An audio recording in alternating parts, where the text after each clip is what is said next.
വിശുദ്ധ ഖുർആനുമായി നമ്മൾ പറഞ്ഞു. അതിൽ മഹാനായ ഇമാം അഹ്മദ് ബിൻ ഹംബൽ റളിയല്ലാഹു അൻഹു പറഞ്ഞു, 40 ദിവസത്തിനുള്ളിൽ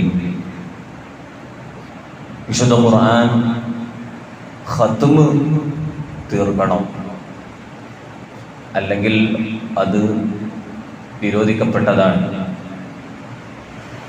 മഹാനായ ഇമാം അബൂ ഹനീഫ റളിയല്ലാഹു അൻഹു പറഞ്ഞു, ഒരു വർഷത്തിൽ 2 വട്ടമെങ്കിലും അദ്ദേഹം ഖുർആൻ പൂർത്തീകരിക്കണം, ഖത്മ് ചെയ്യണം, എങ്കിലേ ഫഖദ് അദ്ദാ ഹഖ്ഖഹു, ആ ഖുർആനിനോടുള്ള കടപ്പാട് അവൻ വീട്ടിയവനാവും.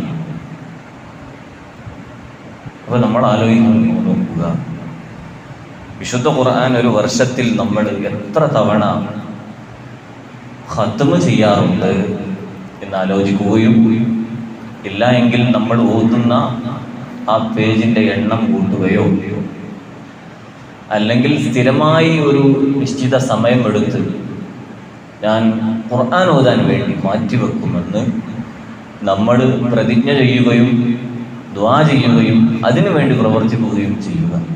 എങ്കിൽ അല്ലാഹു സുബ്ഹാനഹു വ തആല അത് ഓതാനുള്ള തൗഫീഖ് നമുക്ക് തരും. എല്ലതും അങ്ങനെ, നമുക്കൊരു സംഗതി ചെയ്യണം എന്ന ആഗ്രഹം ഉണ്ടാവുകയും അതിനു വേണ്ടി പ്രാർത്ഥിക്കുകയും അതിനു വേണ്ടി ഒരുങ്ങുകയും ചെയ്താൽ അപ്പോഴാണ് അല്ലാഹു തൗഫീഖ് എന്ന് പറയുന്ന ഒരു വലിയ സൗഭാഗ്യം അത് നമുക്ക് തുറന്നു തരുക. മഹാനായ തഴവ ഉസ്താദിന്റെ ബൈത്തിൽ കാണാൻ കഴിയും, 40 ദിനത്തിൽ 30 തീർക്കേണ്ടതാ, 40 കവിഞ്ഞാൽ യുക്റഹു എന്നുള്ളതാ. ഫുഖഹാകളിൽ പല പണ്ഡിതർ പറയുന്നതാ, അഹ്മദ് ഇമാം തങ്ങൾക്കതിൽ നസ്സുള്ളതാ. അപ്പൊ 40 ദിനത്തിൽ 30 തീർക്കേണ്ടതാ എന്ന് പറഞ്ഞാൽ ഖുർആൻ 30 ജുസും തീർക്കണം. 40 കഴിഞ്ഞിട്ടും ഖുർആൻ 30 തീർത്തിട്ടില്ലെങ്കിലോ യുക്റഹു, അത് കറാഹത്താണ്. ഫുഖഹാക്കളിൽ പല പണ്ഡിതന്മാരും അത് പറഞ്ഞിട്ടുണ്ട്. ഇമാം അഹ്മദ് റളിയല്ലാഹു അൻഹുവിന് അത് വളരെ നസ്സായതാണ്. എന്ന് പറഞ്ഞാൽ നസ് എന്ന് പറഞ്ഞാൽ വ്യക്തമായ അഭിപ്രായമുള്ളതാണ്.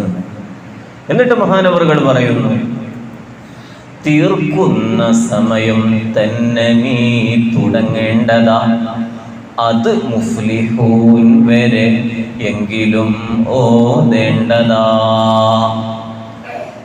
മുസ്ഹഫ് നമ്മൾ ഓതി ഓതി ഓതി ഓതി 30ാമത്തെ ജുസ്ഇൽ അവസാനം ഖുൽ അഊദു ബിറബ്ബിന്നാസ് മലിക്കിന്നാസ് ഇലാഹിന്നാസ് മിൻ ശർരിൽ വസ്വാസിൽ ഖന്നാസ് അല്ലദീ യുവസ്വിസു ഫീ സുദൂരിന്നാസ് മിനൽ ജിന്നത്തി വന്നാസ്. അവിടെ വരെ എത്തി, ഖുർആൻ പൂർത്തിയായി. ഇനി എന്ത് ചെയ്യണം? ഉടനെ അടുത്ത ഖത്മ് അവൻ തുടങ്ങണം. അത് തുടങ്ങിയിട്ട് മഹാനവറുകൾ പറയുകയാണ്, അത് മുഫ്ലിഹൂൻ വരെ എങ്കിലും ഓതേണ്ടതാ. അപ്പൊ ഫാത്തിഹ കഴിഞ്ഞ് സൂറത്തുൽ ബഖറയിലെ ആദ്യ ഭാഗം അലിഫ് ലാം മീം മുതൽ മുഫ്ലിഹൂൻ അവിടെ വരെ എത്തിയിട്ട് മുസ്ഹഫ് കൂട്ടി വെക്കുക, എന്നിട്ട് പ്രാർത്ഥിക്കുക. അപ്പൊ എന്താണ്, അവൻ അടുത്ത ഖത്മെങ്കിലും തുടങ്ങിയല്ലോ, ഒരു ഖത്മ് പൂർത്തീകരിച്ചു എന്ന് കരുതിയിട്ട് അവൻ നിർത്തുന്നില്ല, അടുത്ത ഖത്മും ഓതണം എന്നൊരു ആഗ്രഹമാണ് അവിടെ പങ്കുവെച്ചത്. അപ്പൊ അതുകൊണ്ടാണ് തീർക്കുന്ന സമയം തന്നെ നീ തുടങ്ങേണ്ടതാണ്. തീർന്ന ഉടനെ തന്നെ മുസ്ഹഫ് തുടങ്ങണം, അടുത്ത ഖത്മ്, എന്നിട്ട് അത് മുഫ്ലിഹൂൻ വരെ എങ്കിലും. കുറെ ഓതിയാൽ അത്രയും ഖൈർ. ഇനി അതല്ല, നമുക്ക് സമയമൊന്നുമില്ല എങ്കിൽ സൂറത്തുൽ ബഖറയിലെ തുടക്കം മുഫ്ലിഹൂൻ വരെയെങ്കിലും ഓതിയിട്ട് പിന്നെ നമുക്ക് അത് കൂട്ടിവെച്ച് പ്രാർത്ഥിക്കാം, നമ്മുടെ മറ്റു വഴികളിലേക്ക് നീങ്ങാം. എന്നിട്ട് പറയുന്നു, മുസ്ഹഫ് നീ നോക്കാതോതിയാൽ ഫലമായിരം, അത് നോക്കിയോ ദലീലുണ്ടടോ 2000. മുസ്ഹഫ് നമ്മളിങ്ങനെ നോക്കി ഓതിയാൽ, മുസ്ഹഫ് നോക്കി ഓതിയാൽ 2000. മുസ്ഹഫ് നോക്കാതെ ഓതുകയാണ്, എങ്കിൽ 1000. അതാണ് മുസ്ഹഫ് നീ നോക്കാതോതിയാൽ ഫലമായിരം. നോക്കാതെ എങ്ങനെ ഓതാണ് എങ്കിൽ 1000. എന്നാ പിന്നെ മുസ്ഹഫ് നോക്കി ഓതിയാലോ നമുക്ക് കിട്ടുന്നത് 2000. അപ്പൊ പള്ളിയിൽ ഫാത്തിഹ ഓതി യാസീൻ ഓതാണ്. മുസ്ഹഫൊക്കെ ഉണ്ടെങ്കിൽ ആ മുസ്ഹഫൊക്കെ നമ്മൾ എടുത്ത് അത് നോക്കി ഓതാം. അത് മൊബൈലിനേക്കാളും ഏറ്റവും ഉഷാറ് മുസ്ഹഫാണ്. ആ മുസ്ഹഫ് മറിച്ച് നോക്കുമ്പോൾ നമുക്ക് ഫലം എന്താണ്? 2000. മുസ്ഹഫ് നീ നോക്കാതോതിയാൽ ഫലമായിരം. അത് നോക്കിയോ ദലീലുണ്ടടോ 2000. നോക്കിയാൽ ഓതിയാലോ നമുക്ക് കിട്ടുന്നത് 2000 പ്രതിഫലമാണ്. അപ്പൊ നമുക്ക് ചിലപ്പോൾ ഇപ്പൊ എങ്ങനെ ഒന്ന് എണീച്ച് ആ മുസ്ഹഫ് എടുക്കുക, മടിയുണ്ടെങ്കിൽ അതൊക്കെ ഒഴിവാക്കിയിട്ട് അള്ളാഹുവിന്റെ കലാമല്ലേ ഞാൻ എടുക്കുന്നത്, സന്തോഷത്തോടു കൂടെ എടുക്കുക, ഒന്ന് മറിച്ച് നമ്മൾ നോക്കി ഓതുക, കിട്ടുന്നതോ 2000 പ്രതിഫലമാണ്. അപ്പൊ ഖൈറിന്റെ വിഷയത്തിൽ നമുക്കൊരു മടിയും ഉണ്ടാകാൻ പാടില്ല. എന്നിട്ട് മഹാനവറുകൾ വീണ്ടും പാടുകയാണ്, ഖുർആൻ കലാമുല്ലാഹിയാണെന്നോർക്കണേ, അതിനുള്ള ശ്രേഷ്ഠത എപ്പോഴും പാലിക്കണേ. അള്ളാഹുവിന്റെ കലാമാണ് ഖുർആൻ എന്ന് പറയുന്നത്. അപ്പൊ അതിന്റെ ശ്രേഷ്ഠത എപ്പോഴും നീ പാലിക്കണം. അതിൻ്റെതായ ആ മഹത്വം എപ്പോഴും പാലിക്കണം എന്ന് പറഞ്ഞാൽ മുസ്ഹഫ് അത് വെക്കുമ്പോൾ അതിന്റെ ബഹുമാനം കൽപ്പിക്കണം. ഒരു 30 ജുസ്ഇന്റെ ഒരു 30 ജുസ്ഇന്റെ മുസ്ഹഫ്, അതിന്റെ മുകളിൽ പിന്നെ താഴെ 15 ജുസ്ഇന്റെ ഒരു മുസ്ഹഫ് അതിന്റെ മേലെ വെക്കാൻ പറ്റും? അതിന്റെ മേലെ വെക്കാൻ പറ്റൂല. 30 ജുസ് അത് എപ്പോഴും മഹത്വമുള്ളതാണ്. അപ്പൊ അതിന്റെ താഴെ വെക്കണം. അപ്പൊ ഒരു ഹദ്ദാദിന്റെ ഏടുണ്ട്, അത് മുസ്ഹഫിന്റെ മേലെ വെക്കാൻ പറ്റുമോ? പറ്റില്ല. മൗലിദിന്റെ കിതാബുണ്ട്, മുസ്ഹഫിന്റെ മേലെ വെക്കാൻ പറ്റുമോ? പറ്റില്ല. ഇനി പോകട്ടെ, 30 ജുസുള്ളൊരു ഏട്, 30 ജുസുള്ള ഖുർആൻ, ആ ഖുർആനിന്റെ മുകളിൽ ഒരു യാസീനിന്റെ ഏടുണ്ട്, അത് വെക്കാൻ പറ്റുമോ? പറ്റൂല. അപ്പം യാസീനിന്റെ ഏട് 30 ജുസിന്റെ താഴെ എല്ലാതും വെക്കണം. അതാണ് അതിന്റെ ക്രമീകരണം. അപ്പൊ മുസ്ഹഫ് അത് 30 ജുസ്, അതിന് എപ്പോഴും മഹത്വമുണ്ട്. അതിനുള്ള ശ്രേഷ്ഠത എപ്പോഴും പാലിക്കണേ. മഹാനവറുകൾ പാടാണ്. വീണ്ടും അവിടെ നിന്ന് പാടുന്നു, അതിനുള്ള പേരായി മുസ്ഹഫെന്ന് വിളിച്ചതാ, ഒന്നാം ഖലീഫ തന്നെ പേരതിട്ടതാ. ഖുർആൻ അല്ലാഹുവിന്റെ കലാമാണ്, ഖുർആനുൽ അദീം അതിന്റെ ഒരു പേരാണ്. സല്ലല്ലാഹു അലൈഹി വസല്ലം തങ്ങൾക്ക് അല്ലാഹു നൽകിയതാണ്. മുസ്ഹഫ് എന്ന് നമ്മൾ വിളിക്കുന്നു. ആ പേര് എങ്ങനെ വന്നതാണ്? മഹാനായ ഒന്നാം ഖലീഫ സയ്യിദുന അബൂബക്കർ സിദ്ദീഖ് റളിയല്ലാഹു അൻഹു ആണ് അതിന് പേരിട്ടത്. എങ്ങനെയാണ് ആ പേര് വന്നത്?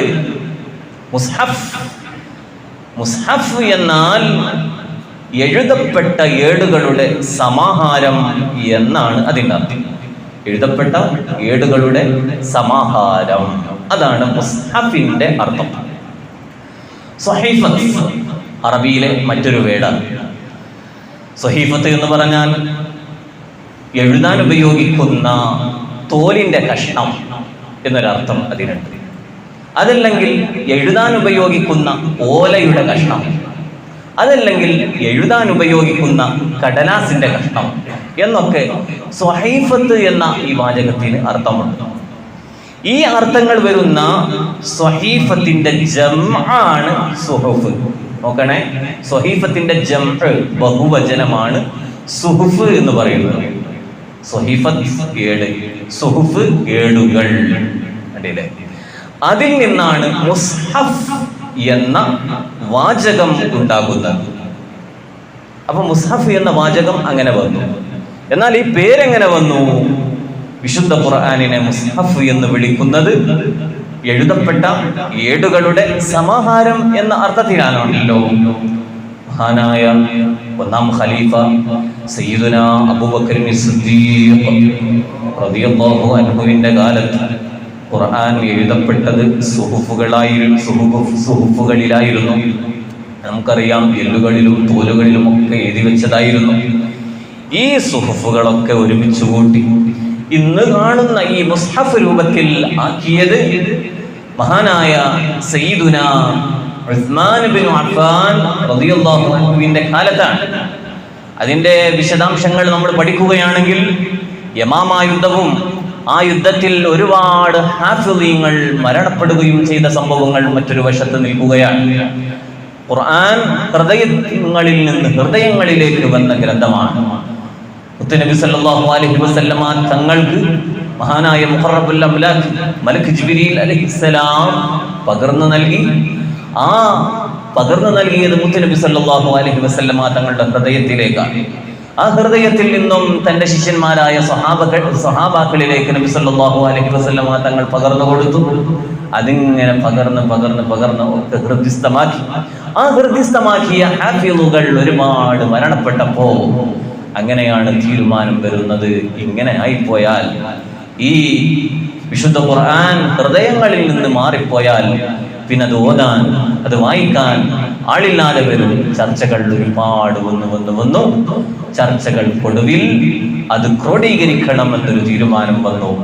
അങ്ങനെ മഹാനായ അബൂബക്കർ സിദ്ദീഖ് റളിയല്ലാഹു അൻഹു വിശുദ്ധ ഖുർആൻ ക്രോഡീകരണം പൂർത്തീകരിച്ചതിന് ശേഷം അവിടെ ഒരുപാട് ആളുകൾ ഒരുമിച്ച് കൂടി. ആ ഒരുമിച്ച് കൂടിയ സഹാബികളോട് മഹാനായ സിദ്ദീഖ് റളിയല്ലാഹു അൻഹു ചോദിക്കുകയാണ്, ഈ ക്രോഡീകരണത്തിന് നമുക്കൊരു പേര് നൽകണം. അങ്ങനെ പലരും പല പേരുകളും നൽകി. അങ്ങനെയാണല്ലോ നമ്മളൊരു സംഗതി ഇങ്ങനെ ഒരുമിച്ച് കൂടി, ഇതിനൊരു പേര് വേണം. അങ്ങനെ ഒരു പേര് നിർദ്ദേശിക്കാൻ ആവശ്യപ്പെട്ടപ്പോൾ പലരും പല പേരുകളും പറഞ്ഞുവെങ്കിലും മഹാനായ അബ്ദുല്ലാഹി ഇബ്നു മസ്ഊദ് റളിയല്ലാഹു അൻഹു സ്വഹാബികളിൽ പ്രമുഖരായ ഒരു സ്വഹാബിയാണ്. മഹാനവറുകളാണ് നിർദ്ദേശിക്കുന്നത് മുസ്ഹഫ് എന്ന് നിർദ്ദേശിച്ചപ്പോൾ സിദ്ദീഖ് റളിയല്ലാഹു അൻഹുവിന് അത് വല്ലാതെ ഇഷ്ടപ്പെട്ടു. മഹാനായ സിദ്ദീഖ് റളിയല്ലാഹു അൻഹു അത് അംഗീകരിച്ചതിന് ശേഷം അത് പാസ്സാക്കുകയാണ്. അവിടെ നിന്ന് പ്രഖ്യാപിച്ചു, നമുക്ക് ഇതിന് മുസ്ഹഫ് എന്ന് പേരിടാം. അങ്ങനെയാണ് മുസ്ഹഫിന് ഇപ്പോൾ നമ്മൾ മുസ്ഹഫ് എന്ന് പറയുന്നത്. അതാണ് അതിനുള്ള പേരായി മുസ്ഹഫ് എന്ന് വിളിച്ചതാ. ഒന്നാം ഖലീഫ തന്നെ പേരതിനിട്ടതാ. എന്നിട്ട് മഹാനവറുകൾ പാടുകയാണ്, മുസ്ഹഫ് വരുന്നത് കണ്ടു നീ എഴുന്നേൽക്കണേ, തൗറാത്ത് കണ്ടെഴുന്നേറ്റു നബിയെന്നോർക്കണേ. മുസ്ഹഫ് അത് കണ്ടാൽ തന്നെ അതിൻ്റെ ഒരു ബഹുമാനവും ആദരവും കണ്ടിട്ട് നമ്മളൊന്ന് എഴുന്നേറ്റ് നിന്നു. അല്ലെങ്കിൽ ഒരാൾ മുസ്ഹഫറ്റ് ഇങ്ങനെ വരികയാണ്, ഒന്ന് നമ്മളൊന്ന് എഴുന്നേറ്റ് നിന്നു. എന്തിനാണ്? അത് അള്ളാഹുവിൻ്റെ കലാമാണ് എന്ന അർത്ഥത്തിൽ നമ്മൾ എഴുന്നേറ്റ് നിന്നാൽ അതിന് കൂലിയാണ്. കാരണം തൗറാത്ത് കണ്ടെഴുന്നേറ്റു നബി എന്നോർക്കണേ. അള്ളാഹുവിന്റെ കലാമാണ് തൗറാത്ത്, അള്ളാഹുവിന്റെ കലാമാണ് ഇൻജീൽ, അള്ളാഹുവിന്റെ കലാമാണ് സബൂർ. ഇത് മൂന്നും അള്ളാഹുവിന്റെ കലാമ് തന്നെയാ. വിശുദ്ധമായ ഫുർഖാനുൽ അദീം സല്ലല്ലാഹു അലൈഹി വസല്ലമ തങ്ങൾക്ക് ഇറക്കപ്പെട്ട ഗ്രന്ഥമാണ്. അത് വന്നതോടുകൂടെ ഈ മൂന്നും നസ്ഖായി പോയി. അപ്പൊ പിന്നെ ഇനി ഈ പറയുന്ന വിശുദ്ധമായ ഖുർആൻ അത് അടിസ്ഥാനത്തിലാണ് ഇനി നമ്മൾ പോകേണ്ടത്. നമ്മൾ കഴിഞ്ഞ ക്ലാസ്സുകളിലൊക്കെ നമ്മൾ അത് വിശദീകരിച്ചതാണ്. എന്നാൽ നബി സല്ലല്ലാഹു അലൈഹി വസല്ലമ തങ്ങൾ ആ തൗറാത്തിനെ ബഹുമാനിച്ചിട്ടുണ്ട്. എന്നാൽ മോനെ, മുസ്ഹഫ് വരുന്നത് കണ്ടു നീ എഴുന്നേൽക്കണേ, അതിന് വലിയ മഹത്വമുണ്ട്. വീണ്ടും തഴവ ഉസ്താദിന്റെ പാട്ടിൽ കാണാം, നനവുള്ള തുപ്പലിനാൽ തൊടല്ലേ മുസ്ഹഫിൽ, ഇബ്നുൽ ഹജർ പറയുന്നു തന്റെ ഫതാവയിൽ. മുസ്ഹഫ് മറിക്കാണ്, പേജ് മറിക്കണം. ചിലപ്പോൾ അറിയാതെ നമ്മളിങ്ങനെ ഒന്ന് മറിയാൻ വേണ്ടിയിട്ട് നാവ് തൊട്ട് നമ്മുടെ തുപ്പല് തൊട്ട് ഒരിക്കലും മുസ്ഹഫ് മറിക്കാൻ പാടില്ല. തെറ്റാണ്, ഒരിക്കലും അങ്ങനെ ചെയ്യാൻ പാടില്ല. ഇത് നമ്മൾ കേശ് എണ്ണല്ലോ, കേശ് എണ്ണുമ്പോൾ ചിലപ്പോൾ ഇങ്ങനെ മറിച്ച് പൈസ ഇങ്ങനെ എണ്ണി ചിലപ്പോൾ പോരുന്നില്ലെങ്കിൽ ചില ആളുകൾ നാവൊന്ന് തൊട്ടിട്ട് താവും. എങ്കിൽ പോലും നാവ് തൊട്ടിട്ട് പൈസ എണ്ണുന്ന രൂപം നമുക്കുണ്ടാകരുത്. അതിന് വേണമെങ്കിൽ ഒരു ചെറിയൊരു പാത്രത്തിൽ വെള്ളം കൊണ്ടുവന്ന് വെക്കുക, എന്നിട്ട് ഇങ്ങനെ എണ്ണ. ആ രൂപത്തിലാക്കണം. ഈ നാവ് തൊട്ടിട്ട് പൈസ ഉണ്ട്, കാരണം ഇത് നമ്മൾ വേറൊരാൾക്ക് കൊടുക്കാനുള്ളതല്ലേ ഈ ക്യാഷ്. എന്നിട്ടോ നമ്മുടെ തുപ്പൽ ഇങ്ങനെ മറ്റുള്ളവരിലേക്ക് പകരേണ്ട ആവശ്യമില്ലല്ലോ. അപ്പൊ അതുകൊണ്ട് ക്യാഷെണ്ണാകട്ടെ, അത് പിന്നെ മറ്റു പുസ്തകങ്ങളുടെ പേജ് മറിക്കുന്നതാകട്ടെ, എന്താകുന്നതാണെങ്കിലും അത് നമ്മുടെ തുപ്പല് തൊട്ടിട്ട് ഇങ്ങനെ മറിക്കുന്ന ഒരു രൂപം ഉണ്ടാകരുത്. ഇനിയോ ബഹുമാനങ്ങൾ കൂടല്ലേ, ക്യാഷ് മാറി, നോട്ട് മാറി, പേജ് മാറി, പുസ്തകങ്ങൾ മാറി. വിശുദ്ധ ഖുർആനിലെത്തുമ്പോഴോ അതിന്റെ ബഹുമാനം എത്രയാണ്. പിന്നെ ആ ഖുർആൻ മറിക്കാനും തുപ്പൽ ഉപയോഗിക്കുന്നത് ഒരിക്കലും പാടില്ല. അതാണ് നനവുള്ള തുപ്പലിനാൽ തൊടല്ലേ മുസ്ഹഫിൽ. ഇബ്നുൽ ഹജർ പറയുന്നു തന്റെ ഫതാവയിൽ, മഹാനായ ഇബ്നു ഹജറുൽ ഹൈതമി റളിയല്ലാഹു അൻഹു തന്റെ ഫതാവയിൽ പറയുകയാണ്, അങ്ങനെ ഒരിക്കലും ചെയ്യരുത്. ഇതെന്താണ്, പഞ്ചർ ഇറക്കണം. ചിലപ്പോൾ കാറ്റടിച്ച് പഞ്ചറുണ്ടോ നോക്കല്, സൂചി പഞ്ചറുണ്ടോ നോക്കല് ചിലർ ഇങ്ങനെ തുപ്പിയിട്ട് ഇങ്ങനെയാണ് തേച്ചു കൊടുക്കും. പക്ഷേ മുസ്ഹഫ് അങ്ങനെ ചെയ്യാൻ പാടില്ല. ഇനിയിപ്പോൾ പഞ്ചർ നിറക്കുകയാണെങ്കിലും സൂചി പഞ്ചറുണ്ടോ എന്ന് പരിശോധിച്ച് നോക്കുകയാണെങ്കിലും എന്ത് ചെയ്താൽ മതി, കുറച്ച് സർഫ് കലക്കിയിട്ട് അതിലേക്കൊന്ന് അടിച്ചാൽ മതിയല്ലോ. പക്ഷേ പരമാവധി അത്തരം ദുശീലങ്ങൾ ഒഴിവാക്കണം. എന്നിട്ട് പറയുന്നു, നീ മുസ്ഹഫിൽ നിന്നും നജസ് നീക്കേണ്ടതാ, നഷ്ടം ഭവിച്ചാൽ തന്നെയും ചെയ്യേണ്ടതാ. അങ്ങനെ പറഞ്ഞ് നജസ് നീക്കിയ ഒരു രംഗം മഹാനവറുകൾ വിവരിക്കുകയാണ്. അതെന്താണ്? സുബ്ഹാനല്ലാഹ്, നമ്മയൊക്കെ വല്ലാതെ വിഷമിപ്പിക്കുന്ന ഒരു രംഗമാണ്. മഹാനായ സയ്യിദുനാ ഉസ്മാൻ ഇബ്നു അഫ്ഫാൻ റളിയല്ലാഹു അൻഹുവിന്റെ മരണം. ശത്രുക്കള് തന്റെ വീട്ടിലേക്ക് കയറി വരികയും അങ്ങനെ വീട് വളഞ്ഞ് മഹാനവറുകളെ വധിക്കുന്ന ഒരു രംഗമുണ്ട്. മഹാനായ ഉസ്മാൻ ഇബ്നു അഫ്ഫാൻ റളിയല്ലാഹു അൻഹുവിന്റെ വഫാത്തിന്റെ രംഗമാണ്. അത് നമ്മൾ നന്നായി മനസ്സിലാക്കുകയും ഇവിടുത്തെ ചരിത്രം പഠിക്കുകയും വേണം. അല്ലാഹുവേ, അവിടുത്തെ ബറക്കത്ത് കൊണ്ട് ഞങ്ങളുടെ ജീവിതം നന്നാക്കി തരണേ റഹ്മാനെ. അതിങ്ങനെ ചെറിയ ഷോർട്ടായിട്ട് മഹാനായ ഉസ്താദിന്റെ ബൈത്തിലുണ്ട്, സയ്യിദുനാ ഉസ്മാൻ തന്റെ ചോര തെറിച്ചതിൽ, മഹാനായ ഉസ്മാൻ ഇബ്നു അഫ്ഫാൻ റളിയല്ലാഹു അൻഹുവിന്റെ ചോര മുസ്ഹഫിൽ തെറിച്ചുപോയി. എന്നിട്ട് പറയുന്നു, വീണല്ലോ ഫസയക്ഫീകഹും ആയത്തതിൽ, ചോര തെറിച്ചു. വീണത് എവിടെയാണ്? വീണത് സൂറത്തുൽ ബഖറയിലെ 137-ാമത്തെ ആയത്തുണ്ട്. ഫസയക്ഫീകഹുമുല്ലാഹു വഹുവസ് സമീഉൽ അലീം. ഈ ഭാഗത്തേക്ക് ചോരങ്ങ് തെറിച്ചു. എന്നിട്ടോ മഹാനായ ഉസ്മാൻ ഇബ്നു അഫ്ഫാൻ റളിയല്ലാഹു അൻഹുവിനെ കുറിച്ച് പാടുകയാണ്, വധിക്കപ്പെടുമ്പോൾ മുസ്ഹഫും അടുത്തുണ്ട്. മഹാനവറുകൾ ഷഹീദായി പോകുന്ന ആ സമയം തന്റെ കരങ്ങളിൽ മുസ്ഹഫുണ്ട്. മുസ്ഹഫ് പാരായണം ചെയ്തുകൊണ്ടാണ് ഉസ്മാൻ റളിയല്ലാഹു അൻഹുവിന്റെ വഫാത്ത്. അല്ലാഹുവേ, ആ രൂപത്തിൽ ഖുർആനോദി മരിക്കണം, തൗഫീഖ് നൽകണേ അല്ലാഹ്. മഹാനായ ഉസ്മാൻ ഇബ്നു അഫ്ഫാൻ റളിയല്ലാഹു അൻഹു അവനെ കുറിച്ച് പറയുകയാണ്, വധിക്കപ്പെടുമ്പോൾ മുസ്ഹഫും അടുത്തുണ്ട്, നീക്കിക്കളഞ്ഞുടൻ രക്തവും എന്നുണ്ട്. ഉടനെ തന്നെ വേറൊന്നും നോക്കിയില്ല, എന്റെ മുസ്ഹഫിൽ രക്തം വീണല്ലോ, രക്തം നജസാണല്ലോ എന്ന് കരുതി അതാണ് ആദ്യം നീക്കിക്കളയുന്നത്. എന്തൊരു മരണം! അതിന്റെ ഷോർട്ടായിട്ട് നമ്മൾ മനസ്സിലാക്കാൻ വേണ്ടി ചെറുതായിട്ട് ഒന്ന് പരാമർശിക്കുകയാണ്. മഹാനായ ഉസ്മാൻ ഇബ്നു അഫ്ഫാൻ റളിയല്ലാഹു അൻഹു തലേ ദിവസം ഉറങ്ങുകയാണ്.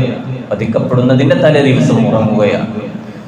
ഉറങ്ങുന്ന സമയത്ത് മഹാനായ അഷ്റഫുൽ ഖൽഖ് മുഹമ്മദുർ റസൂലുള്ളാഹി സ്വല്ലല്ലാഹു അലൈഹി വസല്ലമ തങ്ങൾ സയ്യിദുനാ അബൂബക്കർ സിദ്ദീഖ് റളിയല്ലാഹു അൻഹു, സയ്യിദുനാ ഉമർ ഇബ്നുൽ ഖത്താബ് റളിയല്ലാഹു അൻഹു, ഈ മൂന്ന് പേരെയും സ്വപ്നം കാണുകയാണ്. അവിടെ നിന്ന് നിർദ്ദേശിച്ചു, അല്ലയോ ഉസ്മാൻ റളിയല്ലാഹു, നിങ്ങൾ നാളെ വഫാത്താകുന്നതാണ്. മാത്രമല്ല, നിങ്ങൾ ഒരു ശത്രുവിന്റെ കരങ്ങളാൽ നിങ്ങൾ വഫാത്താകും, ഷഹീദായി. അതുകൊണ്ട് നാളെ നോമ്പ് തുറ നമ്മുടെ കൂടെയാകാം എന്ന് മഹാനായ ഉസ്മാൻ ഇബ്നു അഫ്ഫാൻ റളിയല്ലാഹു അൻഹുവിന് സ്വപ്നത്തിൽ നിർദ്ദേശമാണ്. സുബ്ഹാനല്ലാഹ്, ഉറക്ക് തെളിയുന്നു, നേരം വെളുക്കുന്നു. നേരം വെളുത്തപ്പോൾ തന്റെ കുടുംബത്തോട്, സഹധർമ്മിണിയോട് ഉസ്മാൻ ഇബ്നു അഫ്ഫാൻ റളിയല്ലാഹു അൻഹു പറയുകയാണ്, ഇന്ന് ശത്രുക്കൾ എന്നെ വധിക്കും എന്നൊക്കെ പറയുകയാണ്. സുബ്ഹാനല്ലാഹ്, ക്ഷീണിച്ചു. ശത്രുക്കൾ, പ്രക്ഷോഭകാരികൾ വീട് വളയുകയാണ്. അതിന്റെ പരാമർശങ്ങൾ ഒരുപാടുണ്ട്. ചരിത്രം നമ്മൾ ഒന്നുകൂടെ വായിച്ച് അതിനെക്കുറിച്ച് നന്നായി പഠിക്കണം. മഹാനായ ഉസ്മാൻ ഇബ്നു അഫ്ഫാൻ റളിയല്ലാഹു അൻഹുവിനെ വധിക്കാൻ വേണ്ടി ശത്രുക്കൾ വീട് വളയുകയാണ്. ആ സമയത്തും ഉസ്മാൻ ഇബ്നു അഫ്ഫാൻ റളിയല്ലാഹു അൻഹു ശത്രുക്കൾ അങ്ങോട്ട് ഇടിച്ചു കയറിയപ്പോൾ പോലും തടുക്കാൻ വേണ്ടി വന്ന പലരെയും മഹാനായ ഉസ്മാൻ ഇബ്നു അഫ്ഫാൻ റളിയല്ലാഹു അൻഹു ഒഴിഞ്ഞു മാറാൻ വേണ്ടി പറയുകയാണ്. വല്ലാത്തൊരു രംഗം. ഉസ്മാൻ ഇബ്നു അഫ്ഫാൻ റളിയല്ലാഹു അൻഹുവിനെ വധിക്കാൻ വേണ്ടി പ്രക്ഷോഭകാരികൾ കടന്നു കയറി. അപ്പോഴും മഹാനായ ഉസ്മാൻ ഇബ്നു അഫ്ഫാൻ റളിയല്ലാഹു അൻഹു ഓതുകയാണ്, ഖുർആൻ ഓതുകയാണ്. അങ്ങനെ ഓതുന്ന സമയത്ത് ഒരാൾ ഇങ്ങനെ വന്നു വധിക്കാൻ വേണ്ടി വന്നു. ഖുർആൻ ഓത്ത് ഇങ്ങനെ കേട്ടപ്പോൾ എന്റെയും നിന്റെയും ഇടയിൽ അതിനെ തടുക്കാൻ വിശുദ്ധ ഖുർആൻ ഉണ്ട്. ഇതിങ്ങനെ കേൾക്കുകയാണ്. കേട്ടപ്പോൾ ആ ശത്രു മാറി നിന്നു, പാടൂരിൽ പോയി. ചരിത്രത്തിൽ കാണാൻ കഴിയും. മറ്റൊരാൾ വരികയാണ്. മറ്റൊരാൾ വരുന്നു. സുബ്ഹാനല്ലാഹ്, മഹാനായ ഉസ്മാൻ ഇബ്നു അഫ്ഫാൻ റളിയല്ലാഹു അൻഹുവിന്റെ കഴുത്തിങ്ങനെ ഞെരിച്ചിട്ട് ഒരൊറ്റ വെട്ടുന്നു. ആ വെട്ടുന്ന സമയത്ത് മഹാനായ ഉസ്മാൻ ഇബ്നു അഫ്ഫാൻ റളിയല്ലാഹു അൻഹു ഒരൊറ്റ തടുത്തു. ആ തടുത്ത സമയത്ത് മഹാനായ ഉസ്മാൻ ഇബ്നു അഫ്ഫാൻ റളിയല്ലാഹു അൻഹുവിന്റെ കൈപ്പത്തി അങ്ങ് മുറിഞ്ഞു വീണു. ആ കൈപ്പത്തി മുറിഞ്ഞു വീണപ്പോ അവിടെ നിന്ന് രക്തം ചീറ്റി. ആ രക്തം വന്നത് വിശുദ്ധ ഖുർആനിലെ സൂറത്തുൽ ബഖറയിലെ 137-ാമത്തെ ആയത്തിലെ ഫസയക്ഫീകഹുമുല്ലാഹു വഹുവസ് സമീഉൽ അലീം, അവരിൽ നിന്ന് തങ്ങളെ രക്ഷിക്കാൻ അല്ലാഹു മതി എന്ന് അർത്ഥം കുറിക്കുന്ന ഖുർആനിലെ ആ വാചകത്തിലേക്കാണ് വീഴുന്നത്. ഉടനെ തന്നെ അത് നീക്കുന്നു. ആ സമയത്ത് വെള്ളം കൊടുത്തപ്പോൾ പോലും മഹാനായ ഉസ്മാൻ ഇബ്നു അഫ്ഫാൻ റളിയല്ലാഹു അൻഹു പറയുന്നു, വെള്ളം വേണ്ട, ഞാൻ ഇന്ന് നോമ്പുകാരനാണ്. എന്നെ നോമ്പ് തുറക്കാൻ എൻ്റെ ഹബീബായ മുഹമ്മദ് റസൂലുള്ളാഹി സ്വല്ലല്ലാഹു അലൈഹി വസല്ലമ തങ്ങൾ ക്ഷണിച്ചിട്ടുണ്ട്. എൻ്റെ കൂട്ടുകാരായ മഹാനായ സിദ്ദീഖുൽ അക്ബർ റളിയല്ലാഹു അൻഹു ക്ഷണിച്ചിട്ടുണ്ട്. മഹാനായ ഉമർ ഇബ്നുൽ ഖത്താബ് റളിയല്ലാഹു അൻഹു ക്ഷണിച്ചിട്ടുണ്ട്. അതേ മഹാനായ ഉസ്മാൻ ഇബ്നു അഫ്ഫാൻ റളിയല്ലാഹു അൻഹു ഈ ലോകത്തോട് വിട പറയുകയാണ്. വിട പറയുമ്പോൾ കയ്യിലുള്ളത് ഖുർആനാണ്. ആ ഖുർആൻ ഓതി ഷഹീദായി മരണപ്പെട്ട മഹാനാണ് മഹാനായ ഉസ്മാൻ ഇബ്നു അഫ്ഫാൻ റളിയല്ലാഹു അൻഹു. അതേ, അതാണ് പറയുന്നത്. വധിക്കപ്പെടുമ്പോൾ മുസ്ഹഫും അടുത്തുണ്ട്, നീക്കിക്കളഞ്ഞുടൻ രക്തവും എന്നുണ്ട്. ഉടനെ ആ ഭാഗം നീക്കിക്കളഞ്ഞ് മഹാനായ ഉസ്മാൻ ഇബ്നു അഫ്ഫാൻ റളിയല്ലാഹു അൻഹു അതേ ഷഹീദായി ലോകത്തോട് വിട പറയുകയാണ്. അർഹമുർ റഹീമായ റബ്ബേ, ഇതുപോലെ പരിശുദ്ധ ഖുർആൻ ഓതി മരണപ്പെടുന്ന നല്ല മുത്തഖീങ്ങളിലും സ്വാലിഹീങ്ങളിലും ഞങ്ങളെല്ലാവരെയും ഉൾപ്പെടുത്തണേ റഹ്മാനെ. നല്ല തഖ്വയും ഈമാനുമുള്ള നല്ലവരിൽ ഞങ്ങളെല്ലാവരെയും ഉൾപ്പെടുത്തണേ റഹ്മാനെ. എല്ലാവരും എഴുന്നേറ്റ് നിൽക്കണം. ബാക്കി കാര്യങ്ങളൊക്കെ ഇൻഷാ അല്ലാഹ് നമുക്ക് അടുത്ത ക്ലാസ്സിൽ പറയാം. എല്ലാവരും അടുത്തോട്ട് വരണം. യാ അക്രമബൈ നമുക്ക് ചൊല്ലണം. വളരെ ആത്മാർത്ഥമായിട്ട് നമുക്ക് ചൊല്ലണം. അല്ലാഹു നമ്മളിൽ നിന്ന് കബൂലാക്കി തരുമാറാകട്ടെ. يا أكرم الخلق ما لمن آلوذ به سواك عند حلول الحديث عميم مولاي صل وسلم دائما أبدا على حبيبك خير الخلق كلهم ولن يضيق رسول لله جاءك بي إذا الكريم تجلى باسم منتقم مولاي صل وسلم أبدا على حبيبك خير الخلق كلهم فإن من جودك دنيا وضرتها ومن علومك علم اللوح والقلم مولاي صل وسلم على حبيبك خير الخلق كلهم يا نفس لا تقنطي من زلة عظمى إن الكبائر في الغفران كالأمم مولاي صل وسلم دائما أبدا على حبيبك خير لعل رحمة ربي حين يقسمها تأتي على حسب العصيان في الحساب مولاي صل وسلم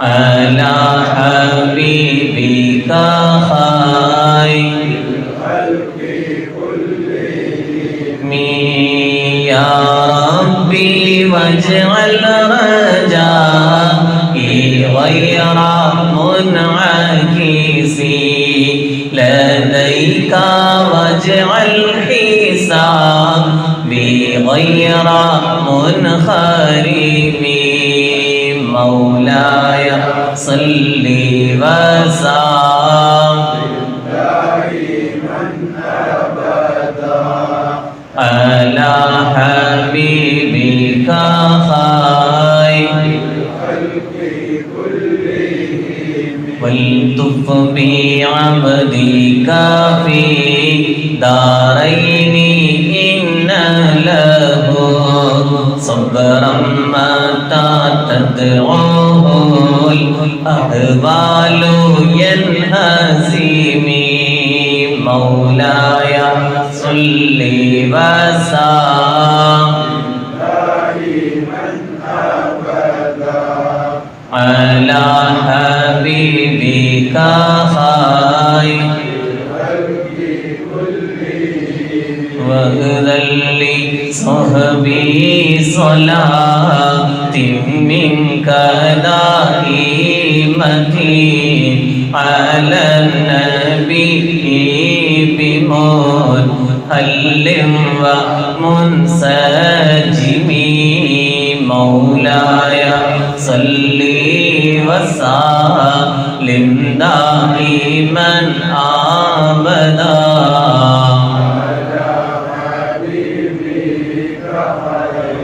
للخلق كلهم والآل والصحب ثم التابعين له أهل التقى والنقى والحلم والكرم مولاي لم دائما أبدا على حبيبك خير الخلق كلهم ما رنحت عذبا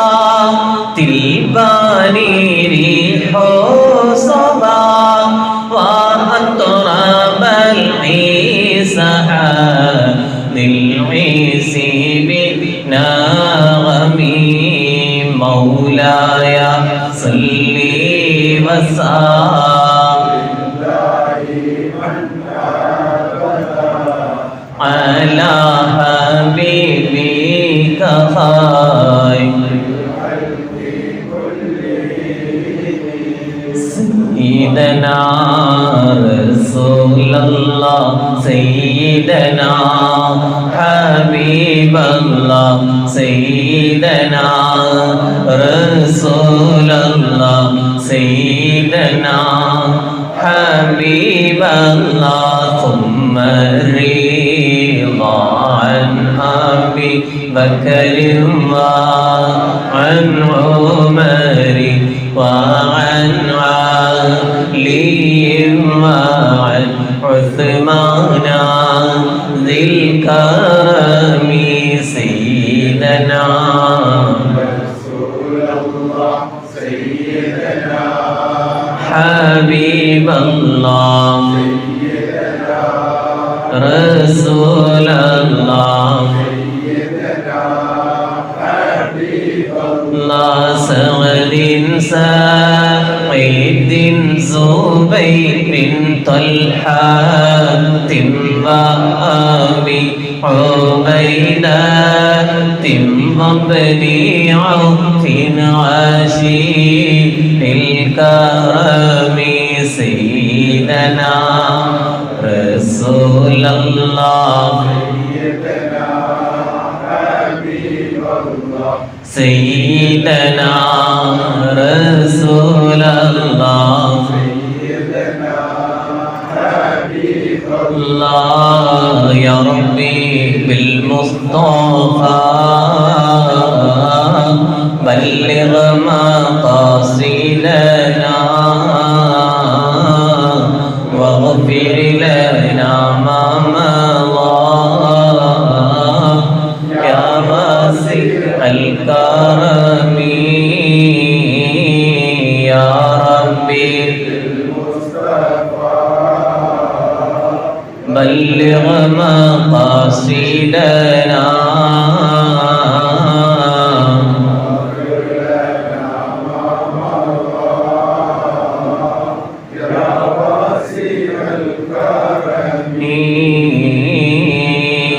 يا ربي بالمصطفى بلغ مقاصدنا واغفر لنا ما مضى يا واسع الكرم مولاي لم دائما أبدا الله على حبيبك خير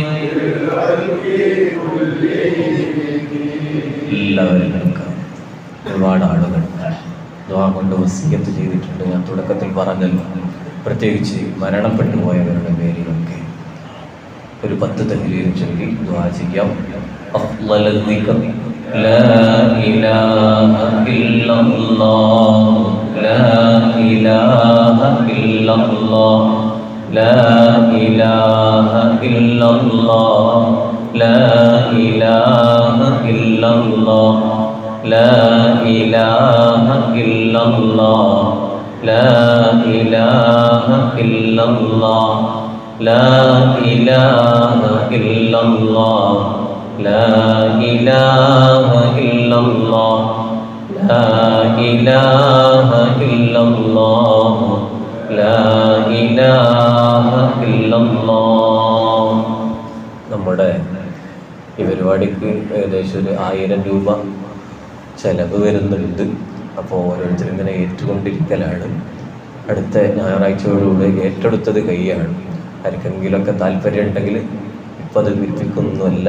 നിങ്ങൾ നമ്മുടെ അഷ്റഫ കൈയുമായി ബന്ധപ്പെട്ടാൽ നിങ്ങൾ അത് വലിയൊരു മുതൽക്കൂട്ടാണ്. കാരണം നമ്മുടെ ക്ലാസ്സിൽ അതിങ്ങനെ നൽകുമ്പോൾ അത് നമുക്ക് നമ്മുടെ കുടുംബത്തിൽ നിന്ന് മരണപ്പെട്ടു പോയവരിലേക്ക് അതിൻ്റെ ഹദിയ ഇങ്ങനെ കിട്ടുകയാണ്. അപ്പോൾ ദുആവും കിട്ടും, എല്ലാം കിട്ടും. ക്ലാസ്സിന് നമ്മളൊരു ഹയാത്താക്കലും കൂടെയാണല്ലോ. അപ്പോൾ അതിലൊക്കെ എല്ലാവരുടെയും ശ്രദ്ധ ഉണ്ടാകണമെന്ന് പ്രത്യേകം ഓർമ്മപ്പെടുത്തുകയാണ്. അല്ലാഹു സുബ്ഹാനഹു വ തആല എല്ലാവർക്കും ഖൈർ പ്രദാനം ചെയ്യുമാറാവട്ടെ. അൽഹംദുലില്ലാഹ് അൽഹംദുലില്ലാഹി റബ്ബിൽ ആലമീൻ ഹംദൻ യുവാഫി നിഅമഹു വയുകാഫി മസീദാ. اللهم صل وسلم وبارك على رسولك وحبيبك سيدنا ومولانا محمد. അർഹമർറാഹിമായ അല്ലാഹ്, ഞങ്ങൾ പറഞ്ഞതും കേട്ടതും ഞങ്ങളിൽ നിന്ന് നീ സ്വാലിഹായ അമലായി സ്വീകരിക്കണേ റഹ്മാൻ. അർഹമർറാഹിമായ അല്ലാഹ്, നല്ല തഖ്വയുള്ള ജീവിതം ഞങ്ങൾക്ക് തരണേ റഹ്മാനെ. ഞങ്ങൾ ചെയ്തു പോയ മുഴുവൻ തെറ്റുകുറ്റങ്ങളും നീ പുറത്തു മാപ്പാക്കി തരണേ റഹ്മാനെ. ഞങ്ങൾക്ക് മഗ്ഫിറത്ത് തരണേ റഹ്മാനെ. ഞങ്ങളെ ഉമ്മ പ്രസവിച്ചു ഈ സമയം വരെ ആയിട്ട് ഞങ്ങൾ എന്തെല്ലാം തെറ്റുകുറ്റങ്ങൾ ചെയ്തിട്ടുണ്ടോ റബ്ബേ, നീ അതൊക്കെ ഓരോന്നും നിന്റെ മലക്കുകൾ മുഖേന റെക്കോർഡാക്കി വെച്ചിട്ടുണ്ടല്ലോ റബ്ബേ. എല്ലാ തിന്മകളും ഞങ്ങളുടെ റെക്കോർഡിൽ നിന്ന് നീ മായ്ച്ചു കളയണേ റഹ്മാനെ. ഞങ്ങളെ ഈ സദസ്സ് പിരിയുമ്പോഴേക്ക് ഖാലിസായ, ക്ലിയറായ, തോഹിറായ നല്ല മുഅ്മിനീങ്ങളിൽ ഞങ്ങളെ പെടുത്തണേ റഹ്മാനെ. റബ്ബേ, ഇത്തരം സദസ്സുകളിലൊക്കെ ഞങ്ങൾ വന്ന് പങ്കെടുക്കുന്നത് ഓരോ അഴുക്ക് വെള്ളങ്ങളും നല്ല നല്ല ശുദ്ധമായ വെള്ളത്തിലെത്തുമ്പോൾ അതിങ്ങനെ ഫിൽട്ട് ചെയ്യും പോലെ ഞങ്ങളും ഫിൽട്ടാകുമല്ലോ എന്ന് കരുതിയിട്ടാണ് റബ്ബെ പറയുന്ന ഞാൻ കേൾക്കുന്ന ഈ മുഅ്മിനീങ്ങൾ ഒക്കെ ഒരുപാട് ഒരുമിച്ച് കൂടിയിട്ട് എന്നിലേക്ക് കൈമലർത്തിയാൽ നീ ഞങ്ങളെ ഫിൽട്ടാക്കി തരുമെന്നുള്ള, ഞങ്ങളെ ശുദ്ധീകരിച്ചു തരുമെന്നുള്ള നല്ല ബോധമുണ്ട്. നീ ഞങ്ങൾക്ക് ആ രൂപത്തിൽ ഈ സദസ്സ് പിരിഞ്ഞ് നിൽക്കുമ്പോഴേക്ക് ഞങ്ങളെ ക്ലിയറാക്കി തരണേ അല്ലാഹ്. നീ ക്ലിയറാക്കി തരണേ അല്ലാഹ്. ഓരോ ആഴ്ചയിലും ഈ പരിപാടി നടക്കുമ്പോൾ ഞങ്ങൾക്കൊരു റീചാർജ് ചെയ്യുന്ന രൂപത്തിൽ ഈമാനികമായ ഒരു ആത്മീയാവേശം തരണേ അല്ലാഹ്. റബ്ബേ, ഖുർആനിന്റെ മഹത്വമാണ് ഞങ്ങൾ ഇന്ന് പറഞ്ഞിട്ടുള്ളത്. റബ്ബേ, ആ ഖുർആനിന്റെ മഹത്വം അനുസരിച്ച് ജീവിക്കാനുള്ള തൗഫീഖ് ഞങ്ങൾക്ക് തരണേ അല്ലാഹ്. ഞങ്ങളുടെ ജീവിതത്തിൽ വല്ല അപമര്യാദയും ഖുർആനിനോട് വന്നു പോയിട്ടുണ്ടെങ്കിൽ നീ പുറത്ത് മാപ്പാക്കി തരണേ അല്ലാഹ്. ഖുർആനിനെ വേണ്ട വിധത്തിൽ ഉയർത്തി, അത് കോളേജ് പുസ്തകമല്ലല്ലോ, അത് നന്നായി നല്ല റാഹത്തോടുകൂടെ നീ എത്രയാണോ അതിന് ബഹുമാനം കൽപ്പിച്ചിട്ടുള്ളത് അതേ രൂപത്തിൽ ഞങ്ങൾക്കും ബഹുമാനം കൽപ്പിക്കാനുള്ള തൗഫീഖ് തരണേ അല്ലാഹ്. റഹ്മുർ-റഹീമായ അല്ലാഹ്, നിന്റെ ദീനിന് വേണ്ടി എല്ലാവിധ വിപ്ലവങ്ങളും സൃഷ്ടിച്ച മഹാനാണ് സയ്യിദുനാ ഉസ്മാൻ ഇബ്നു അഫ്ഫാൻ റളിയല്ലാഹു അൻഹു. മഹാനവറുകൾ വഫാത്താകുന്ന സമയത്ത് വിശുദ്ധ ഖുർആൻ പാരായണം ചെയ്തുകൊണ്ട് ആ വിശുദ്ധ ഖുർആനിലേക്ക് രക്തം ചൊരിഞ്ഞപ്പോൾ പോലും അവസാന സമയത്ത് ആർക്കും തന്നെ മുസ്ഹഫ് കൊടുക്കാതെ ആ മുസ്ഹഫിൽ നിന്ന് രക്തം അത് നജസാണെന്ന് കരുതിയിട്ട് അത് ശുദ്ധീകരിക്കാൻ വേണ്ടി തുനിഞ്ഞെങ്കിൽ ആ മുസ്ഹഫിനോടുള്ള ബഹുമാനമാണ് അവസാന നിമിഷം പോലും മഹാനായ സയ്യിദുനാ ഉസ്മാൻ ഇബ്നു അഫ്ഫാൻ റളിയല്ലാഹു അൻഹു കാണിച്ചത് എങ്കിൽ റബ്ബേ, ഖുർആൻ ഉയർത്തിപ്പിടിച്ച് ഖുർആൻ ഓതി, ഖുർആൻ നെഞ്ചത്തോട് പിടിച്ച് ആ ഖുർആൻ ഓതി ഞങ്ങൾക്ക് മരിക്കണം. നീ തൗഫീഖ് തരണേ അല്ലാഹ്. മരിക്കുന്നതിന് മുമ്പ് ധാരാളം ഖത്മുകൾ ഓതി തീർക്കാനുള്ള ഭാഗ്യം തരണേ അല്ലാഹ്. മഹാന്മാരായ ഒരുപാട് സ്വാലിഹീങ്ങളും മഹദികളും എത്രയാണ് ഖുർആൻ ഓതിയിട്ടുള്ളത്. അതേ ബീവി നഫീസത്തുൽ മിസ്രിയ റളിയല്ലാഹു അൻഹാ സ്വന്തമായി ഖബർ കുഴിച്ച് ആ ഖബറിൽ ഇറങ്ങി, അതുപോലെ ഞാൻ പോകേണ്ട ഈ ഖബറാണല്ലോ ഇത്, ആ ഖബറിലേക്ക് എനിക്ക് വെളിച്ചമേകുന്നത് ഖുർആനാണല്ലോ എന്ന് കരുതിയിട്ട് 6000-ലധികം ഖുർആൻ ഖത്മ് തീർത്ത മഹദിയാണല്ലോ ബീവി നഫീസത്തുൽ മിസ്രിയ റളിയല്ലാഹു അൻഹാ. റബ്ബേ, ഞങ്ങളുടെ ജീവിതത്തിൽ ഇത്രയും വയസ്സ് നിന്നിട്ട് അത്രയൊന്നും ഖത്മുകൾ ഞങ്ങൾക്ക് ഓതാൻ കഴിഞ്ഞിട്ടില്ലല്ലോ. ഇന്നു മുതൽക്ക് തന്നെ ഞങ്ങളുടെ ജീവിതത്തിന്റെ അവസാന ഘട്ടം വരെ ഖുർആൻ ഓതി ഖുർആൻ നാളെ പാരത്രിക ലോകത്തെത്തുമ്പോൾ ഖുർആൻ അത് ഓതിയ ആളുകൾക്ക് ശുപാർശ ചെയ്യുമെന്ന് പറയുന്ന ആ വിഭാഗത്തിൽ, ആ ലിസ്റ്റിൽ സാധുക്കളായ ഞങ്ങൾ ഈ ക്ലാസ്സിന് വന്നിരുന്ന് അത് കേട്ടതിന്റെ ആ ഉത്ബോധനത്തിന്റെ ബറകത്ത് കൊണ്ടെങ്കിലും ഖുർആൻ ഓതി ഖത്മുകൾ ധാരാളം മോദി ഞങ്ങളെയും നീ ശുപാർശ ചെയ്യുന്ന വിഭാഗത്തിൽ ഉൾപ്പെടുത്തണേ അല്ലാഹ്. റഹ്മുർ-റഹീമായ അല്ലാഹ്, സാധുക്കളായ ഞങ്ങളോട് ഈ സദസ്സിൽ ദുആ ചെയ്യണമെന്ന് പലരും ആവശ്യപ്പെട്ടിട്ടുണ്ട്, പലരും മെസ്സേജ് അയച്ചിട്ടുണ്ട്.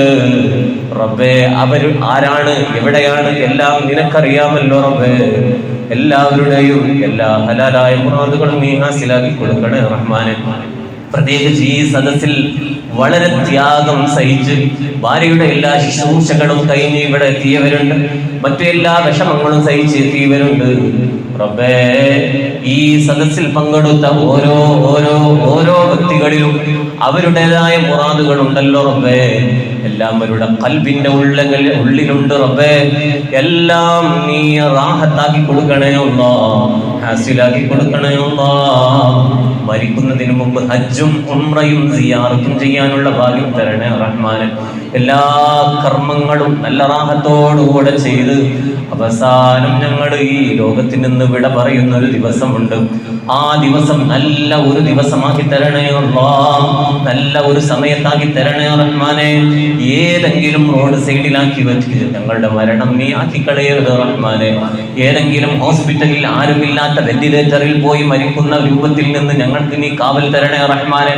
എല്ലാം റാഹത്തോടുകൂടെ സന്തോഷത്തോടുകൂടെ നിർവഹിച്ച് ഒരു രൂപ പോലും കടമില്ലാതെ എല്ലാ ഹക്കിടപാടുകളും വീട്ടിൽ തീർത്ത് റാഹത്തോടുകൂടെ സന്തോഷത്തോടുകൂടെ മരിക്കണം. ആ ഒരു നല്ല മരണം ഞങ്ങൾക്ക് തരണേ അല്ലാഹ്.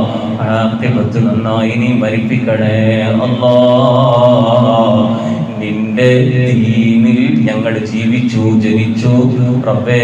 ലാ ഇലാഹ ഇല്ലല്ലാഹ് ഞങ്ങൾ ഇന്നേ വരെ ജീവിച്ചു. വല്ല കേടുപാടുകളും ഞങ്ങളുടെ ആഖിബത്തിനോ ഞങ്ങളുടെ ഈമാനിനോ വരുന്നുണ്ടെങ്കിൽ നീ അത്തരം ദുശ്ചെയ്തികളിൽ നിന്ന് ഞങ്ങൾക്ക് മോചനം തരണേ റഹ്മാനെ. റബ്ബേ, ആഖിബത്തിന് കേടുപാടുകൾ പറ്റുന്ന ഒരു പ്രവർത്തനങ്ങളിലും ഞങ്ങൾ ആരെയും പെടുത്തരുത് റഹ്മാനെ.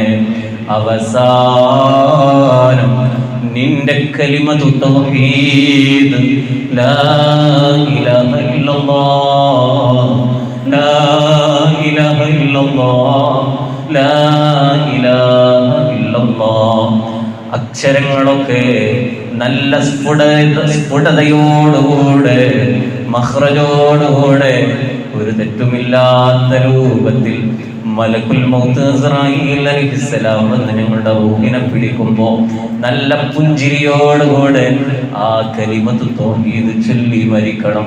നീ തൗഫീഖ് തരണേ അല്ലാഹ്, നീ തൗഫീഖ് തരണേ അല്ലാഹ്, നീ തൗഫീഖ് തരണേ അല്ലാഹ്. ربنا آتنا في الدنيا حسنة وفي الآخرة حسنة وقنا عذاب النار. ربنا تقبل منا إنك أنت السميع العليم وتب علينا إنك أنت التواب الرحيم وارحمنا بأنواع رحمتك يا أرحم الراحمين. وصلى الله تعالى وسلم على خير خلقه سيدنا محمد وآله وصحبه أجمعين. سبحان ربك رب العزة عما يصفون وسلام على المرسلين والحمد لله رب العالمين بفضله. صلى الله على محمد صلى الله عليه وسلم.